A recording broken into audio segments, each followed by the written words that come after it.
Donald Trump says at just about every event now, Republicans should make him the nominee because he can change this map. This is the Obama-Romney map of 2012.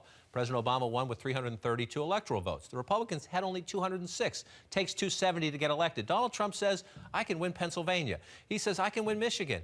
He says, I can win Ohio. Now, Democrats say, come on, we'll contest you in those states. But even if Trump did that, if he were the nominee and took all three of those, look, that's not enough. That would get him to 260. So how do we get Donald Trump to the finish line? Well, Virginia would do it. That would make 273 to 265. There's some places out here, New Mexico, Nevada, used to be swing states. The Democrats say no more, especially if Trump's the nominee because of his immigration rhetoric. They also think that Latinos in Colorado, swing voters now, will keep that one blue. But can Trump do this?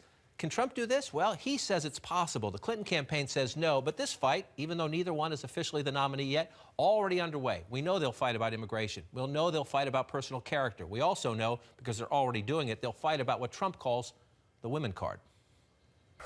Well, I think the only card she has is the woman's card. She's got nothing else going. And frankly, if Hillary Clinton were a man, I don't think she'd get 5% of the vote. The only thing she's got going is the woman's card. And the beautiful thing is, women don't like her, okay? Now, the other day, Mr. Trump accused me of playing the, quote, woman card.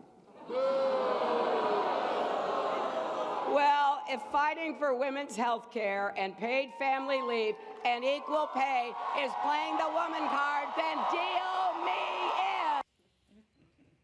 She doesn't seem to be afraid of that debate about the women.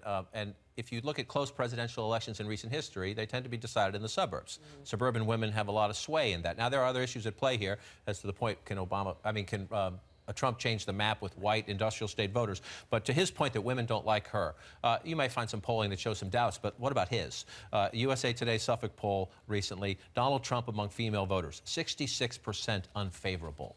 66% unfavorable. I don't think you can win a presidential election if you have a 66% unfavorable. So Trump would have to fix that and fix it fast. He absolutely has to fix it. And the interesting thing is their campaign really has made no effort to even begin to try to do that.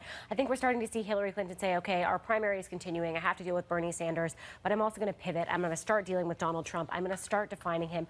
We're seeing Trump try to do that a little bit with Clinton, but we're not seeing him even begin to try to deal with this big albatross, which is how women perceive him. And that's going to take coordinated messaging. That's going to take a little bit more discipline than we've seen from him on the stump. And instead, you know, he says things like Hillary Clinton's only winning because she's a woman. And then when, you know, asked about it again, he just repeats it and doubles down. And I don't know how effective he's going to have to find a more effective line of attack, because in some ways he is right, because Hillary Clinton is not universally loved by women voters, about 50-50 in most polls. Of course, that's much better than Donald Trump. But they had to figure out probably a new line of attack, maybe even push certain policies that could appeal to women voters in suburban swing districts. That's something, as Sarah said, I mean, that he has to do and that Hillary all Clinton right now. just loves playing on that field, too. I mean, she loves being in that defensive crouch and talking about that aspect of her career and her accomplishments in that area.